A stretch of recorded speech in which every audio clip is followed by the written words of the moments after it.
آپ سے آج میں نے کچھ باتیں بھی کرنی ہیں، اور وہ باتیں آپ کی ذمہ داری ہوگی کہ آپ نے قوم کے ہر فرد تک پہنچانی ہے۔ وہ میری باتیں اس کیمرہ کے ذریعے یا اس آواز کے ذریعے جو ریکارڈ ہو رہی ہے، یہ جہاں تک پہنچے، ان کا کام ہے وہ باتیں پوری قوم کو جا کے سمجھائیں۔ ہاں، اب ہم نے لچھے دار تقریروں میں آ کے کشمیر کی طرح مسئلہ بھول نہیں جانا، صرف تقریریں سن کے کہ جناب فلاں جگہ تقریر ہو گئی، فلاں جگہ تقریر ہو گئی، پراپوگنڈوں میں ہم نے نہیں آنا۔ ہم نے آنکھیں کھول کے رکھنی ہے، جس طرح ہمارے قائد ہمارے دلوں کو حضور کی محبت کے لیے کھول کے گئے نا، کہ کوئی بھی محبت کی بات کرے گا قیامت تک اس ممبر پر کھڑے ہو کر یا کسی بھی ممبر کھڑے ہو کر، تو سب سے پہلے لبیک والوں کے ہاتھ بلند ہوں گے کہ تاجدار ختم نبوت۔ ہم نے تو یہ دیکھنا ہی نہیں کہ یہ چہرہ اور یہ بت کون کھڑا ہے، ہم نے دیکھنا ہے کہ بات کن کی کر رہا ہے، بات مالکوں کی ہو رہی ہے یا نہیں ہو رہی۔ جو ہو رہی ہے تو ہم نے ایسے دونوں ہاتھ بلند کر لینے ہیں، اور اگر نہیں ہو رہی تو ہم نے اس کو ایک سبق سنانا ہے کہ انہیں جانا، انہیں مانا، نہ رکھا غیر سے کام۔ ہم تجھے غیر سمجھتے ہیں اس لیے کہ تو میرے آقا و مولا کی بات ہی نہیں کر رہا، اور جو کوئی بات کرے گا ہم اس کے پیچھے ہاتھ باندھ کے کھڑے ہو جائیں گے۔ جو عملاً بھی کر کے دکھائے گا کہ میں حضور کی ناموس کے لیے یہ عمل کر رہا ہوں، یہ میں عملاً یہ چیز کر رہا ہوں، صرف باتوں سے نہیں بات بنے گی۔ باتوں سے استاد صاحب فرمائے تھے ہن گلاں نال کام بڑا اگے ود گیا، ہن کر کے وکھانا پے گا۔ فرماتے سن ایک گلاں اسی کافی دیر دے سنتے آ رہے ہیں، ساڈے قائد نے سانو ہر گل کر کے وکھائی تاں سا انہاں نوں منیا نا۔ کوئی ایک سوتر پیچھے، کوئی ایک جناب بال برابر پیچھے ہٹن دی گل کیتی ہوئے، بلکہ ہر کام نو اگے ود کے حضور دی محبت وچ پیش کیتا۔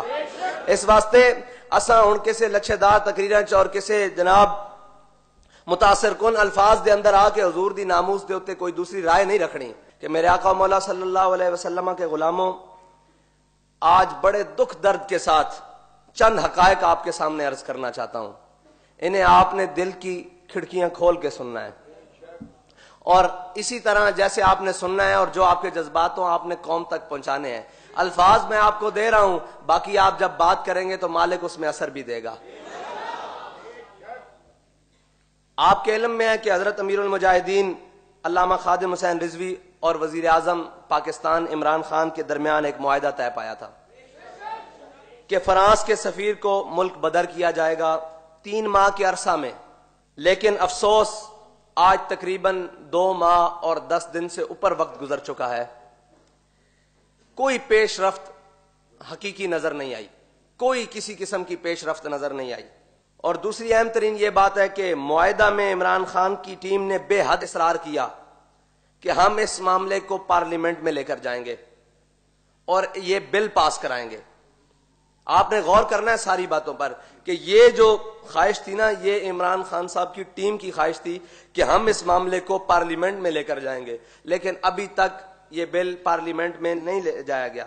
اور یہ کتنے نائل ہیں جس میں ان کی اکثریت ہے، اور پی ٹی آئی قومی اسمبلی میں سفیر کو ملک بدر کرنے کا ابھی تک بل پیش نہیں کر سکی، اور اگر یہ بل آ جاتا تو اس کے بعد سفیر کو ملک سے روانہ کیا جانا تھا۔ آپ کو حیرت اور افسوس اس سے بھی زیادہ اگلی بات پر یہ ہوگا کہ آپ انتہائی پریشان ہو جائیں گے اور آپ کی ساری بات سمجھ میں آ جائے گی کہ ابھی تک عمران خان اور اس کی ٹیم نے وہ بل تیار ہی نہیں کیا، یعنی کہ اس کو کاغذ پر ہی نہیں لکھا۔ آپ دیکھ رہے ہیں کہ یہ ناموس رسالت کے معاملے میں کتنے سنجیدے ہیں۔ یہ میرا آپ تک پیغام ہے کہ بعد میں یہ کھڑے ہو کر کوئی وقت آئے گا کہ آپ کو سمجھائیں گے کہ جناب ملک کا بڑا نقصان، اور سمجھانے کی وہی تقریریں وہ جو کشمیر کے بارے کشمیر دے کر بعد میں کشمیر کے بارے میں تقریریں کی نا، اسی طرح کی آپ کو کرائیں گے جناب معیشت یہ وہ۔ اس سے پہلے میں آپ کو ساری باتیں بتائے چلوں کہ آپ کسی کے دھوکے دجل فریب میں نہ آ جائیں اور کسی کی باتوں میں نہ آ جائیں، کیونکہ ان کے پاس بڑے وسائل ہیں، بڑے کر و فر ہیں اور سارے معاملات ہیں۔ کہیں ہمارے سادہ مسلمانوں کے دلوں میں یہ باتیں نہ ڈال دیں کہ جناب ہم سچے ہیں، یہ غلط راہ پر ہیں۔ آپ کو بتا کے گئے ہیں ہمارے قائد کہ ہماری راہ کون سی ہے، سب کو پتا ہے نا۔ جس قوم کے وزیر اعظم کا یہ حال ہو کہ وہ اپنی بات کہہ کر جو انہوں نے خود شامل کروائی اس پر اتنی غیر ذمہ داری کا ثبوت دے، اور اس ملک کے بسنے والے کروڑوں عاشقان مصطفیٰ صلی اللہ علیہ وسلم کے جذبات کا احساس نہ کرے بلکہ ان کو مجروح کرے، اور سچے عاشق رسول جنہیں خود انہوں نے کہا کہ جناب جو بھی تھا عاشق رسول وہ تھے، انہوں نے خود کہا ہے نا اپنے منہ سے بانا. علامہ خادم حسین رضوی قائد ملت اسلامیہ سے کیے گئے وعدہ سے وفا کا احساس ہی نہ ہو، پھر قوم نے ایسے شخص کو اوپر مسلط کیا ہوا ہے. باقی جو معاملات ہیں ملک کے وہ ہم ابھی پس پشت رکھ رہے ہیں. ہم آپ کو ایک معاہدے کے اوپر ان کے رویے بتا رہے ہیں کہ ان کے رویے کیا ہیں، یہ رویہ کون سا اختیار کر سکتے ہیں اور یہ آگے کس معاملے میں جائیں گے. یہ آپ کو ساری باتیں بتا دیں تاکہ کوئی جو غیروں کی بولی بولے آپ کو پہلے ہی پتا ہو کہ یہ باتیں تو ہمارے ذہن میں تھیں، ہمیں بتا دیا گیا تھا. یہ نہ ہو آپ بعد میں کہیں کہ ہم تو بے خبر رہ گئے. اس لیے میں پوری امت مسلمہ کو اور خصوصاً پاکستانیوں کو یہ پیغام دینا چاہتا ہوں کہ ہم آپ کو ان کے تمام چالوں اور فریبوں سے پہلے باخبر کر دینا چاہتے ہیں. اگلی بات جو میں آپ سے کرنے لگا ہوں نا وہ بڑی غور و فکر سے سننی ہے آپ نے، اور ہر مسلمان تک یہ پیغام پہنچانا ہے کہ وزیر اعظم عمران خان صاحب نے جو ظلم کیا وہ معاہدہ ایسے ہی نہیں طے پایا گیا، اس میں 50,000 شیل برسائے گئے، کئی لوگوں کی آنکھیں ضائع ہوئیں، کئی کی ٹانگیں ٹوٹیں اور بڑے بڑے نقصانات ہوئے. یہ معاہدہ کوئی آسانی سے طے نہیں پایا گیا تھا، یہ بلکہ پورے زور سے عاشقان مصطفیٰ نے اپنے عشق کے زور پر یہ معاہدہ کروایا تھا، کوئی ان کی خواہش پر نہیں تھا. لیکن جو چیزیں انہوں نے اپنی خواہش پر شامل کی ان کی حالات آپ کے سامنے ہیں. اور اب میڈیا کے ذریعے یا کوئی اور وسائل استعمال کر کے قوم کو ورگلانے کی کوشش کی جائے گی. قوم اب انشاءاللہ حضور کے نام پر دھوکہ کھانے کے لیے تیار نہیں، کیونکہ ان کے قائد نے انہیں سبق سکھا دیا ہے کہ اس نام پر دھوکہ نہیں ہم کھا سکتے. اس نام پر نہ دھوکہ دیا جا سکتا ہے نہ دھوکہ کھایا جا سکتا ہے. یہ نام نامی وہ ہے صلی اللہ علیہ وسلم. بلکہ قوم کو یہ آپ کہہ لیں کہ دائیں بائیں راستے دینے کی کوشش کریں گے، مس گائیڈ کرنے کی کوشش کریں گے، اور ایک ایسی تصویر سامنے پیش کی جائے گی کہ معاہدہ کے نقصانات بتائے جائیں گے کہ جی یہ معاہدے پر عمل نہیں ہو سکتا، اگر یہ ہم عمل کریں تو بین الاقوامی جناب 22 جو ملک ہیں وہ ہمارے ساتھ تعلقات توڑ دیں گے. یار ایک بات سوچنے والی ہے کہ ہم کسی کا سفیر نکالیں، ان ملکوں کو اور ان ملک کی عوام کو یا ان ملک کی ریاستوں کو اتنی غیرت آ جائے کہ وہ ہم سے تعلقات توڑ دیں، تو انہوں نے تو ہمارے آقا و مولا صلی اللہ علیہ وسلم کی گستاخی کی ہے. ہم میں ابھی تک وہ بات نہیں آئی، وہ ایمان کا جذبہ نہیں آیا کہ ہم ان کے سفیر کو یہاں سے نکال سکیں، اس ڈر سے کہ وہ آگے سے یہ کر دیں گے. وہ بے خوف ہیں کہ آپ آگے سے کچھ نہیں کریں گے. افسوس کہ وہ آپ کے بارے میں کیا رویہ رکھتے ہیں کہ آپ کے نبی کے بارے میں صلی اللہ علیہ وسلم کے بارے میں بات کریں. انہیں اس حد تک یقین ہو گیا ہے کہ یہ امت وہ فاقہ کش جو موت سے ڈرتا نہیں، ذرا روح محمد اس کے بدن سے نکال دو. تو حضور کی امت تو حضور سے آج بھی پیار کرتی ہے. انہیں آپ کے بارے میں کتنی غلط فہمی ہے، آپ کے حکمرانوں کے بارے میں کتنی بڑی ایک یقین ہو چکا ہے کہ ہم جو بھی کریں گے ان کو کوئی اثر نہیں ہوگا. اور آپ کے حکمران اس بات سے ڈر رہے ہیں کہ ہم ایک سفیر کو نکال دیں گے تو وہ ہمارے ساتھ تجارتی تعلقات منعقد کر دیں گے. آپ نے ابھی تک کہا تھا کہ فرانس کی مصنوعات کا بائیکاٹ کیا جائے گا، آپ نے وہ بھی نہیں کیا. آپ صرف عزت سے یہاں سے سفیر کو روانہ کریں گے جہاز پہ بٹھا کر تو وہ آپ کے ساتھ یہ حال کریں گے. آپ کا ایمان کہاں ہے؟ آپ کا عشق رسول کہاں ہے؟ جب آپ ٹیبل پر بیٹھتے ہیں ہمارے ساتھ عشق رسول کے بڑے بڑے دعوے کرتے ہیں، ساری باتیں کرتے ہیں، کہاں ہے وہ عشق رسول؟ کس کے سامنے روئیں یہ بات؟ کس کو کہیں جا کر کہ یار وہ تو ایک سفیر کے نکالنے پر، ان سے تجارتی تعلقات منقطع کرنے پر تیار ہیں اور یہ کہتے ہیں ہمیں نقصان ہو جائے گا، اور وہ حضور کی ناموس پر حملہ کر کے اس کائنات کی سب سے بڑی دہشت گردی کر کے اس یقین سے بیٹھے ہیں کہ یہ اوپر بیٹھے ہیں یہ سفیر نکالیں گے نہیں. یہ ہمیں کوئی مثبت اور مضبوط جواب نہیں دیں گے. یہ کہتے ہیں آئیں جی ہم آپ کو بڑی پکچر میں لے جاتے ہیں. بڑی پکچر تو ہمارے قائد بتا کر گئے ہیں، ان کا علاج یہ تھا کہ ان کے ساتھ جہاد کا اعلان کیا جائے. ہمارے قائد نے کہا تھا ہم چھوٹا مطالبہ کر رہے ہیں، بڑا مطالبہ تو ہمارا یہ تھا کہ ان کے ساتھ جہاد کا اعلان کرو. لیکن آپ تو چھوٹی پکچر میں بھی ناکام ہو گئے اور بالکل ناکام ہو گئے، چاروں شانوں سے چت ہو گئے. آپ سوچیں کہ ہم نے جن کو مسلط کر کے اپنے ملک کے اوپر رکھا ہوا ہے اور ان کے بارے میں کفر کو کتنا یقین ہے کہ یہ ہمارے وفادار ہیں، اپنے آقا و مولا کے وفادار نہیں ہیں.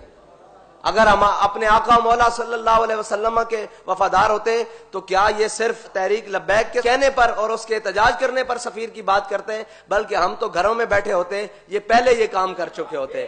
ہمارا ان سے مطالبہ اگلا ہوتا کہ یار ان کے ساتھ کوئی عملی اقدامات کرو، ان کا ناطقہ بند کرو، ان کے ساتھ کوئی شہاب الدین محمد غوری والا کام کرو، کوئی سلطان صلاح الدین ایوبی والا کام کرو، کوئی احمد شاہ ابدالی والا کام کرو، کوئی جناب محمود غزنوی والا کام کرو، لیکن ہم تو اس سے نیچے والے مطالبے پر بھی یہ اتنے غیر سنجیدہ کہ سوچا بھی نہیں جا سکتا۔ میرے رب نے یہ دنیا بنائی اپنے حبیب کے نام پر ہے، اور ان کے ساتھ وفا کر کر تو دیکھو۔ آج کے بعد آپ نے یہ فیصلہ کرنا ہے کہ ہم کیا چاہتے ہیں، کہ مرنے کے بعد ہمارا چہرہ بھی حضور امیر المجاہدین رحمت اللہ تعالی علیہ کے طرح چمکے، اور ان کی پسند یہ تھی اور ان کا مطالبہ یہ تھا اور ان کی خواہش یہ تھی کہ ریاستی سطح پر جواب ہو۔ یہی کہتے تھے نا کہ انہوں نے ہمارے آقا و مولا کی ریاستی سطح پر گستاخی کی ہے، تو جواب بھی ریاستی سطح پر ہو۔ تو آپ نے اس مطالبے پر بھرپور کھڑے ہونا ہے، کسی کمزوری کو دکھائے بغیر، کہ ہمارا مطالبہ وہی ہے کہ اسمبلی میں بل کو لاؤ اور اس کو پاس کر کے سفیر کو فوراً واپس بھیجو، اگر نہیں لانا بل تو وہ بھی تمہاری مرضی ہے، اس سفیر کو ملک بدر کرو۔ دوسرا مطالبہ یہ ہے کہ فرانس کی مصنوعات کا بائیکاٹ کیا جائے۔ یہ ہمارے سادے سے سیدھے مطالبے ہیں، اور آپ نے اپنا ایمان مضبوط رکھنا ہے اور کسی ورغلانے والے کے بہکاوے میں نہیں آنا، دھوکے میں نہیں آنا۔ اور اس وطن کے بزرگوں، دوستوں اور بھائیوں اور ماؤں بہنوں سے یہ درخواست ہے کہ آپ کو یہ کسی بھی سطح پر، کسی بھی چینل پر، کہیں بھی آ کر یہ اس معاہدے کے نقصانات بتائیں، ان کی بات نہیں سننی۔ اگر آپ کے دل میں کہیں کوئی ذرا سی بات آ بھی جائے نا تو 5 منٹ کا کوئی کلپ نکال کر امیر المجاہدین کی بات سن لینا۔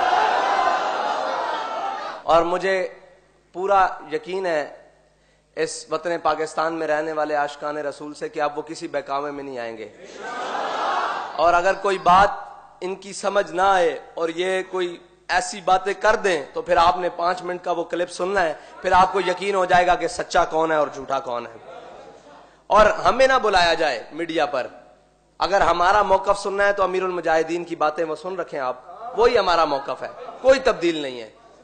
اگر ہمارا موقف سننا ہے تو وہ جو امیر المجاہدین نے آخری تقریر کی ہے، وہ جو فرانس کے سفیر کے بارے میں بات کی ہے، آج بھی ہمارا وہی موقف ہے، ہمارا کوئی نیا موقف نہیں ہے، بالکل وہی موقف ہے۔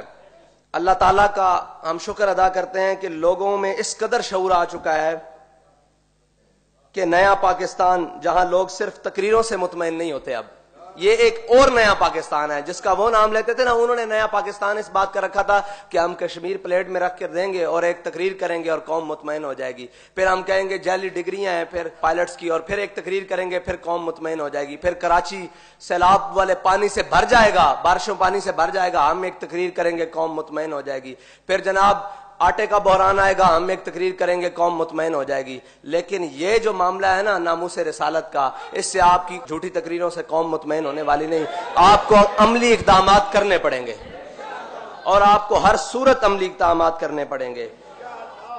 اور آپ کی ان اچھی باتیں اور اچھی تقریروں کو قوم کیا کرے کہ اب تقریباً 2.5 سال گزر چکے ہیں، کسی ایک اچھی بات پر بھی عمل نہیں ہوا، اور اس ایک آپ کی اچھی بات کا بھی قوم کو کوئی فائدہ نہیں ہوا، کسی قسم کا کوئی فائدہ نہیں ہوا۔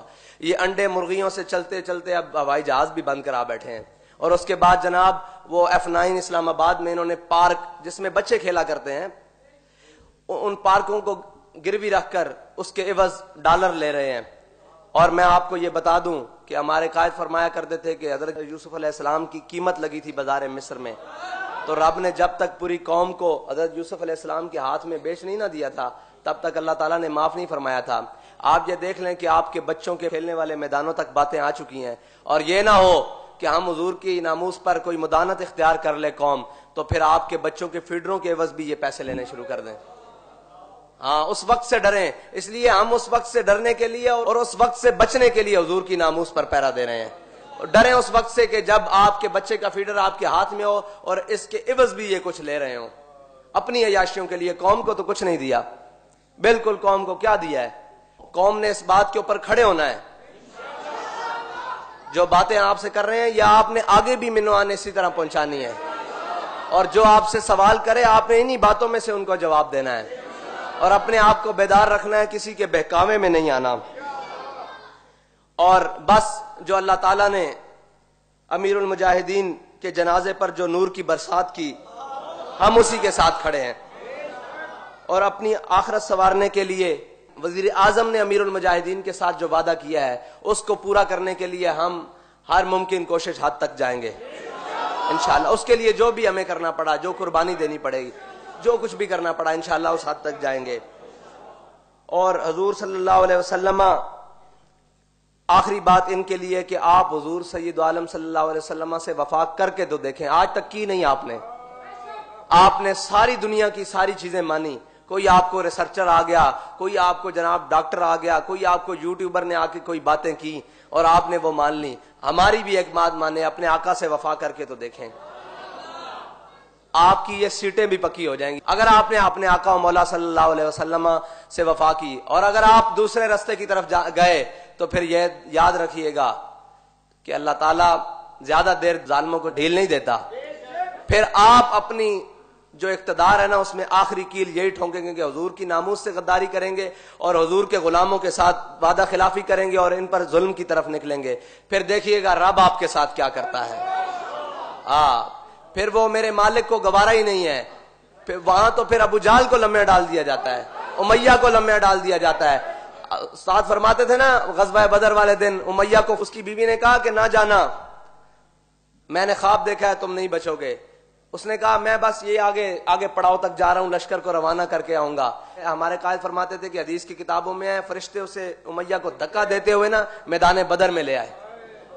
جب میدان بدر میں اس نے گڑ بنتے دیکھا نا تو پھر وہ بھاگا. پھر حضرت بلال نے آواز لگائی، فرمایا جا امیہ ہلاکا بلال. فرمایا جی آج امیہ بچ گیا نا تو بلال نہیں بچتا.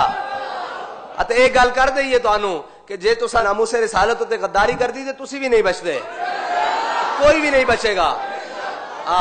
پھر تواڈے اقتدار شدار کرسیاں ساریاں لپیٹ دتیاں جان گیاں.